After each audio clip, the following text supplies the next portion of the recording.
At kagaya ng sinabi ko kanina, tumikay sa akin, amen, araw-araw na Christ,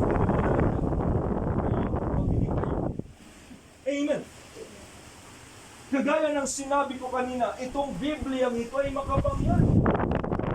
Kaya yung ginagawa ng masama ngayon, kapag tanongin ko kayo, nagbabasa ba kayo ng Bible?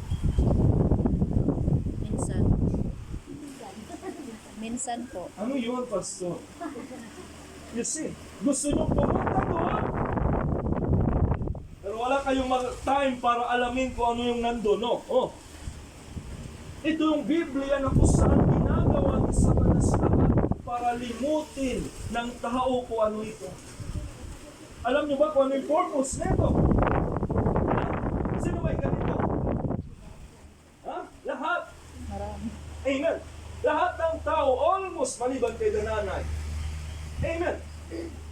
Kay Dananay siguro kay Padlang. Pero kayo na kabataan, kayo na may mga ganito.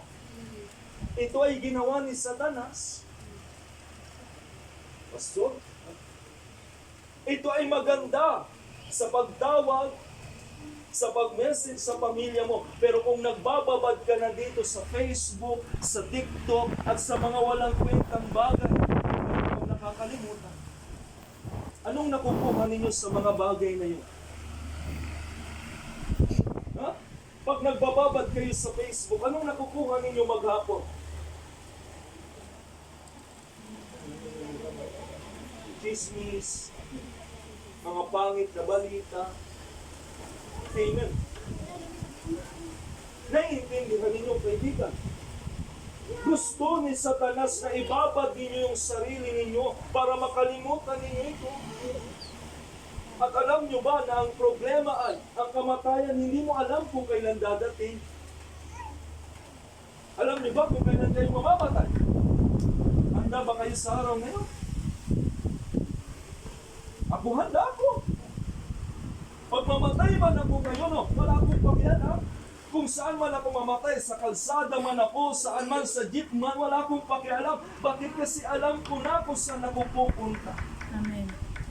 Alam ko na kung sino yung susundo sa akin. Dahil araw-araw, pag-isip ko ng umaga, handa na akong kunin ng Diyos dahil ang kamatayan na yan, Amen. Mamaya malakas ka pa pag upo mo pa lang. May mga taong ganun. May mga taong kumakain lang pagkatapos sa isang subo. Patay. Hindi ka ba naniniwala pwede yung mangyari sa'yo? Sinabi ko na ito sa church, kayo nang nagpunta nung Sunday. Sa bawat isang segundo na lumilipas, 2 tao yung namamatay. Kada segundo. Every second na lumilipas, may 2 taong namamatay. Kung ilalagay mo sa 1 minuto yun, ilan yun? Sa 60 seconds, 120 every minute ang namamatay.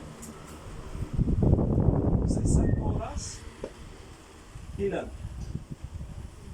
120,000. Amen. Imagine mo sa isang araw, ang namamatay almost 1 million.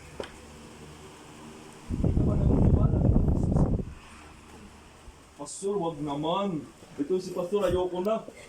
Sabi, papagalingin kami tapos yung tinuturo kamatayan. Dahil ito yung dahilan kung bakit ako nandito. Ang purpose ng simbahan ay paalalahanan kayo. Hindi para gawin kayong relihiyoso, kundi para mag-isip kayo, paano kung araw mo na ngayon? Kayo na mga kabataan, naiisip niyo ba yun? Sila na nandun sa harap ko. Ang Diyos, walang pakialam kung isipin nila o hindi dahil ligtas sila. Yung mga 1-year-old to 5 to 6 years old, magpamatay sila, automatic pupunta sila ng langit. Pero kayo ng mga 7, 8, 9, 10, pataas, 100, 200 plus. Kailangan nyo nang isipin. Kailangan nyo nang isipin dahil nasa panahon tayo na kahit bata na mamatay. kahit teenager namamatay. Pumunta kayo sa punerarya ngayon. May mga nadaanan ako na may mga picture, kabataan pa lang patay. And then ikaw nandyan. Ano kayo susuotin ko bukas? Amen. Ano kaya pupuntahan ko sa susunod na buwan? Ano mararating? Salamat sa Diyos kung marating mo yun, pero maging handa kayo.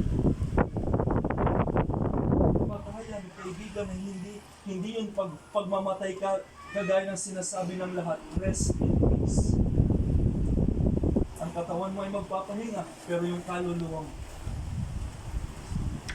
Ha?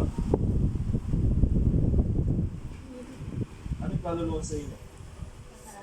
Karagwa? Karurwa? Karagwa? Amen. Sa aming kalag, Kalag. bate, sa waray. Kalag. Amen. Alam niyo meron kayo no, di ba? Alam niyo kung saan kayo pupunta pagkatapos niyo. Pastor, paano ko ililigtas ang kaluluwa ko? Basahin ko lang ito sa inyo, nandito sa note ko. Sa may